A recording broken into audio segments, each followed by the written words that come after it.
തലനരക്കുകയല്ല എന്റെ വൃദ്ധത്വം, തലനരക്കാത്തതല്ല എന്റെ യുവത്വവും.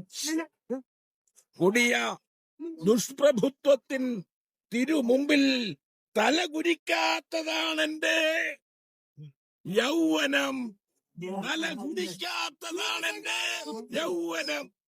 ഒരു നേതാവ് കൂടി വിടവാങ്ങിയിരിക്കുന്നു. അല്ല, ഒരു രാഷ്ട്രീയ കാലഘട്ടമാണ് ഇവിടെ അവസാനിച്ചിരിക്കുന്നത്.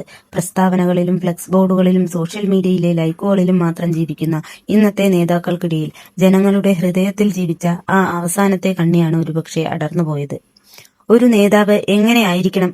ആ ചോദ്യത്തിന് VS അച്യുതാനന്ദൻ വാക്കുകൾ കൊണ്ടല്ല, സ്വന്തം ജീവിതം കൊണ്ടാണ് മറുപടി നൽകിയത്.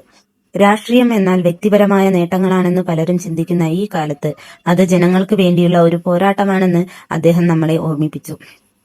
ആഡംബരത്തിന്റെ പ്രൗഢിയിൽ മറ്റു നേതാക്കൾ സ്വയം മറക്കുമ്പോൾ ഒരു സാധാരണക്കാരന്റെ ലളിതമായ ജീവിതം നയിച്ചുകൊണ്ട് അദ്ദേഹം അവരിൽ നിന്നെല്ലാം വേറിട്ടു നിന്നു. PR ഏജൻസികൾ എഴുതി തന്ന വാക്കുകൾക്ക് പിറകെ പോകാതെ സ്വന്തം ശബ്ദത്തിൽ ജനങ്ങളുടെ ഭാഷയിൽ സംസാരിച്ചതുകൊണ്ടാണ് അദ്ദേഹം നമ്മുടെ എല്ലാം പ്രിയപ്പെട്ട സഖാവായത്. ഓർത്തു നോക്കൂ ആ ശബ്ദത്തെ. ഭരണസിരാ കേന്ദ്രങ്ങളെ വിറപ്പിച്ച സ്വന്തം മുന്നണിക്കുള്ളിൽ പോലും തിരുത്തൽ ശക്തിയായ ആ ശബ്ദം.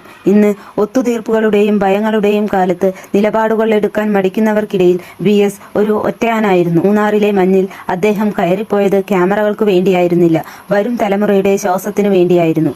ആ ചങ്കൂറ്റം, അതാണ് ഇന്ന് നമുക്ക് നഷ്ടമായത്. ക്യാമറകൾക്ക് മുന്നിൽ ചിരിക്കുകയും മുദ്രാവാക്യം വിളിക്കുകയും ചെയ്യുന്ന അഭിനവ നേതാക്കന്മാരിൽ നിന്ന് എത്ര വ്യത്യസ്തനായിരുന്നു അദ്ദേഹം. ജനങ്ങളായിരുന്നു അദ്ദേഹത്തിന്റെ യഥാർത്ഥ ക്യാമറ. അവരുടെ കണ്ണുകളിലായിരുന്നു അദ്ദേഹത്തിന്റെ പ്രതിഫലനം. സാധാരണക്കാരന്റെ ഭാഷയിൽ അവരുടെ വേദന മനസ്സിലാക്കി സംസാരിച്ചതുകൊണ്ടാണ് അദ്ദേഹം ജനകീയനായത്.